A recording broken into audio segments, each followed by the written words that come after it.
today I'm going to be reviewing the Jeep Wrangler. Now the Jeep Wrangler is a very special 4x4 to me because since I was a kid, I always noticed this. You know, for a long time, the Jeep Wrangler was stubborn. It refused to evolve. It refused to change. It always wanted to maintain the same old classic look, and it has done so successfully, everyone. And look at where it has landed today. This is the real Jeep Wrangler. This is what I call evolution. This is what I call identity.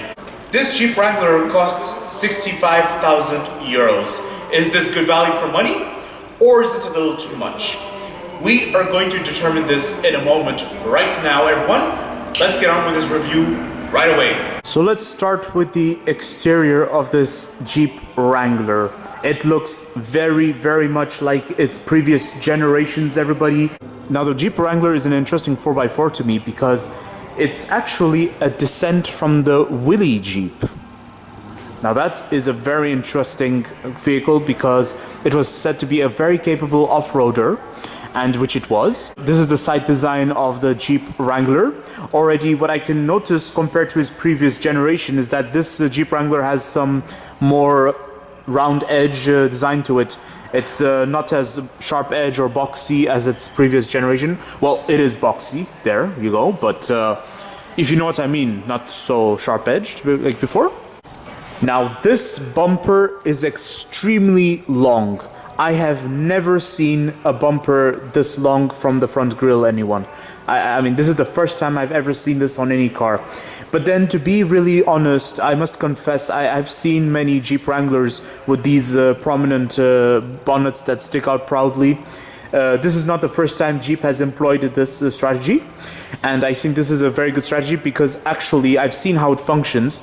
When off-roading, this is supposed to sort of divert the water. When going in a shallow water body, so let's say a shallow pond or a shallow lake or some shallow source of water, the water gets split away. It doesn't go straight towards the grill.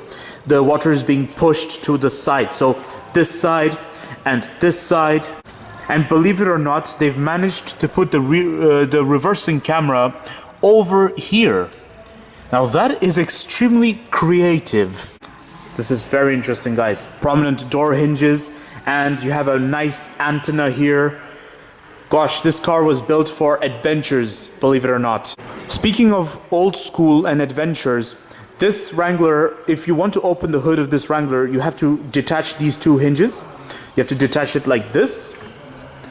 And it's the same case for the other side. And then you can open the bonnet. This Jeep Wrangler comes with a 2.2 liter diesel engine. More economic than its previous generations. This strut is actually attached onto this bonnet. So when I opened the bonnet, it took me 5 minutes to actually find the strut because I was assuming the strut would be hiding here, or maybe it would be horizontally here, or maybe it would be hiding there. But actually, the whole time it was horizontally over here. Now that's, I mean, it's not a big deal. It's okay. I found it eventually, but conventionally, most competitors always put their struts vertically here or there. Very high ground clearance, everyone. This is a prominent, reputed off-roader for a reason. However, it does have its prominent disadvantage too, and that is to get inside the Jeep Wrangler, you really need to make sure you've been to the gym a lot because boy, you will have to bend your knee and leg a lot. I have my legs almost at a 90-degree position. And also I like how the wheels have a alloy two-tone color to them. So here it's grayish, and then here it's a lighter alloy. Very nice. And then look what a surprise we have here. For some reason, there is a symbol of a Willys Jeep. This is the fuel cap of the Jeep Wrangler. Very interesting. Diesel, and there you have the AdBlue just right next to it. Rear lights of the Jeep Wrangler. Very simple and square shaped. This was something they've always had in them. And these hinges imply that you can fold this window down, everyone. So if you want to breathe some more fresh air, this is like, I think, the only single car I know in the 21st century that has this capability. Basically, what you can do is you can detach the doors. So you can, you have to remove it from here. And then also, I think it works with the hinges as well. Like you can remove it, you can basically detach all the doors. And you can also detach the roof of this Jeep Wrangler. And if you do all this, detach the doors and detach the roof, it basically equates to it being a convertible, everyone. A convertible without doors. Now that is extremely cool. It makes it look like some desert adventure vehicle, or, you know, those jungle 4x4s, which I've seen in action movies. Oh my goodness, guys. I kid you not, guys. This is actually for when you strip off the Jeep Wrangler completely. Let's move to the interior of this Jeep Wrangler. By the way, everyone, if you want to get inside the Jeep Wrangler, do not worry. It should be like climbing upstairs. You can use this step right here. You see this step? Now everyone, remember, if you also want extra help getting in this interior, use this handle. I always like it. It's very useful, especially when getting inside a high ground clearance 4x4, like the Jeep Wrangler.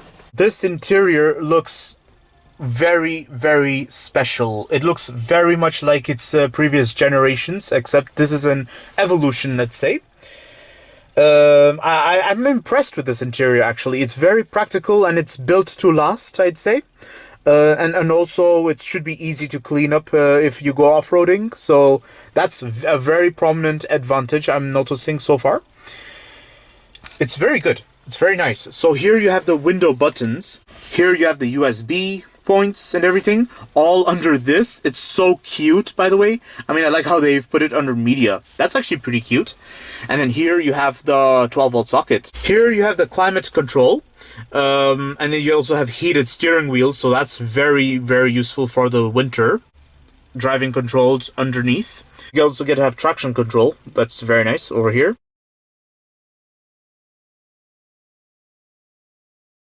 This is supposed to be your infotainment system. It reminds me of televisions from the 1980s or 1990s, but that's very useful. This is the cluster, the instrument cluster.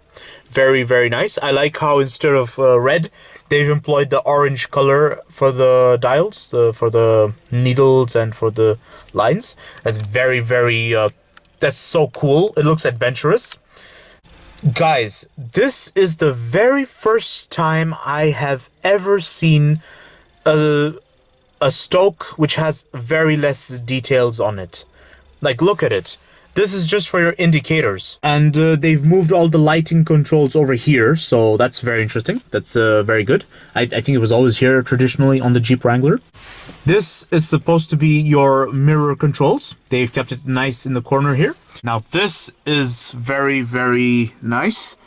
It's very good. It's basic in my opinion, but this is because this whole thing is to be detached when you want it to. You can pull it out like this, and this whole thing goes off, which is very, very good in the summer, on a summer's sunny day. So you guys will have a lot of fun, but it's just, in my opinion, it looks very, very basic. Like, there's not very much, for this price, I don't see much technology going on. It's all mechanical things, guys. This is your automatic transmission, and this is supposed to be the lever to engage the four-wheel drive transmissions. The start-stop button. This is the center console, everyone. So here you have two cup holders. Then you have a micro storage over there. And then this is where you have the main storage. Oh, this is nice and deep. It's as big as it has to be for a 4x4 of this segment. Then you have it double, so you have extra right here. However, for a car of this price, I spotted some reoccurring flaws already. And the reoccurring flaw is the fact that this door is too close to the driver's seat. So I can barely, like whilst driving, I have to lean my arm onto the windowsill. I cannot lean much onto this door. Another small flaw I spotted is that for a car of this price, the practicality in this interior is very questionable. Like, for instance, there's a very slender storage here, and also it's, I mean, I think you can only fit a manual in there or such, but it looks big from outside, but then as you open it, it's occupied by plastic here and a plastic there, and then you only get this much space to yourself.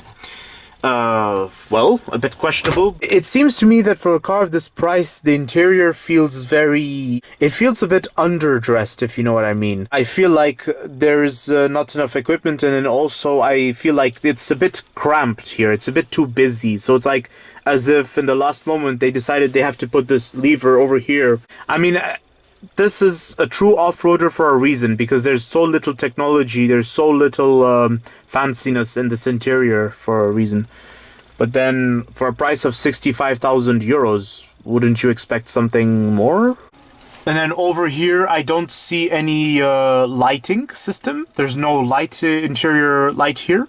It's this is the first time I've ever seen this in any car, to be honest. Like, normally all cars have lighting over here, but they don't have it at all. This whole thing is to be detached, which I already pointed out before, which is very interesting, very good, but when it's on, you just have this nice roof on, which protects you from the rain, by all means. That I can respect, but it's just, it just doesn't feel, yeah, questionable quality, but I can respect the philosophy. That's all I can say. Only part of the interior where you get lighting is here. This is very interesting. It's between the driver's seat and the rear passenger seat. Very good. And you also get some speakers here. Oh, that's very nice. At least you get that. The black part of this interior is supposed to be the sort of steel cage, the roll cage as they call it. That's going to stay when the roof and the doors are completely stripped off. And then, for some reason, you have this whole vertical part of the interior that just serves as a trim. It has no practicality purpose whatsoever. Because normally what would be better is, for a car of this price, wouldn't it be very sweet if this thing opens and there's extra storage in there? No? There you get the door lock as well as this one. Door handle.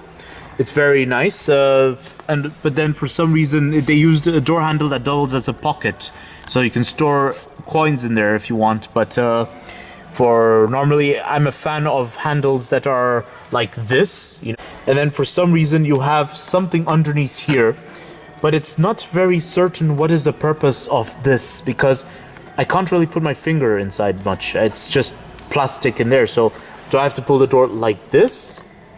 I'm not sure what exactly was the intention of having it like this, because when I saw the design like this, I thought this was going to be an actual door handle where I can put my hand through like this, but as it turns out, it's just plastic underneath. Have a look for yourself.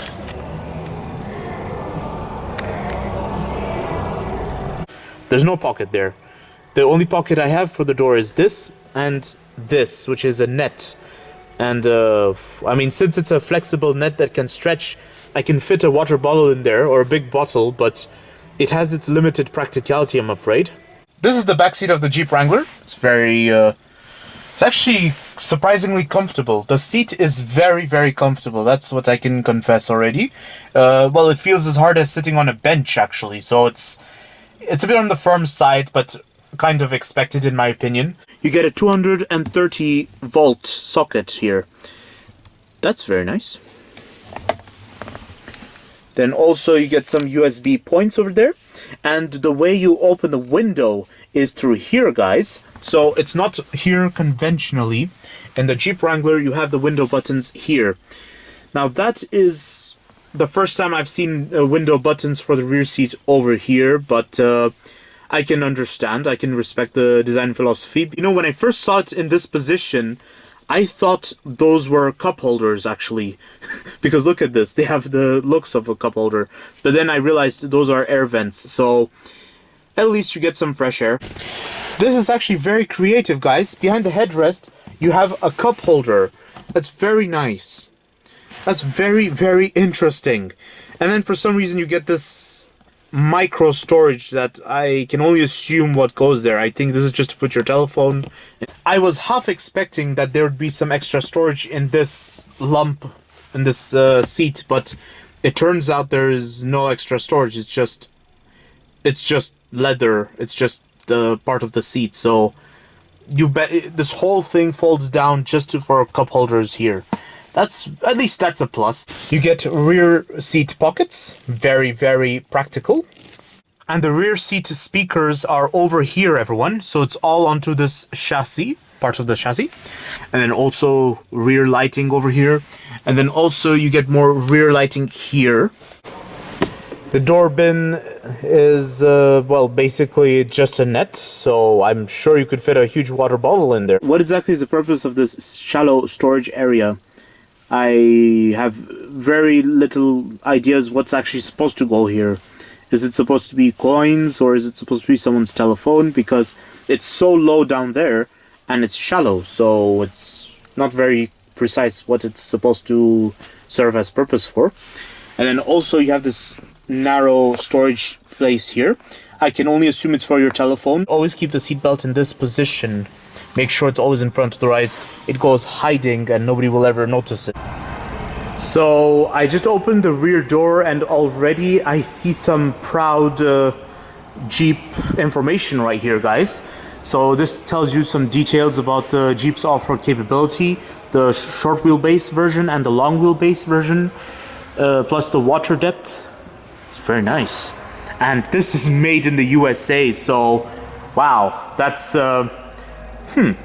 very rare for a car in Belgium here, guys, because for a car built in the USA, it's very rare to find here in Belgium. This door opens like this, and this window opens like this. You just pull it up gently, and it, well, goes up. Here you go. This is exactly what I was talking about, guys. This is the metallic cage for when you strip off the Jeep Wrangler completely. Very, very interesting. And here you get a 12-volt socket. Now this rear door of the Jeep Wrangler, I wasn't sure how it should be closed. There was no handle here like most cars have, so I'm just assuming you have to go like this, use this handle, and then shut the rear door from here. So my conclusion about the Jeep Wrangler is that you are not buying this 4x4 for its economic values or for its ecologic values. You're buying this 4x4 because this is a real capable off-roader and it's designed to be an off-roader. Plus, it has the heritage and the identity, guys. It can do exactly what good old grandpa would have done back in the 1940s. Is this Jeep Wrangler good value for money or not? Well, let's start with a positive note. It is good value for money because, you know, you are paying for its off-road capabilities. And guys, there were some things about this Jeep Wrangler that I had never seen on any other car on the road. And I'm talking about the fact that you can strip off all the doors and you can even strip off the roof. And it's basically a cabriolet, guys, a summer cabriolet. It's very nice, especially when you're going to the beach. However, for a price of 65,000 euros, the other side of the reason why I don't really feel like this is that great value for money is because, well, there were some things about the interior that felt they were missing. Like the practicality solutions in the interior were very questionable. And also, it didn't have much technology on board, I've noticed. It was all simple. So this leaves me to question, what is the 65,000 euros for? Just for off-road capabilities? And that too, it's not even a hybrid. You want my opinion of this Jeep Wrangler?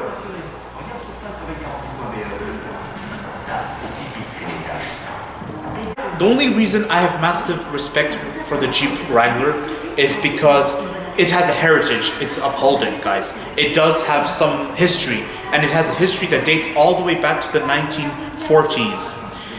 But then on the other hand, I must say, you see, I tried to be politically neutral about this Jeep Wrangler. I do not want to say anything against it too much, but all I can say is that for its price tag, I do not feel like it's 100% good value for money. Don't forget to like, comment, and subscribe. And stay tuned for more videos that are on the run. Now, if you'll excuse me, I'm gonna go on an adventure.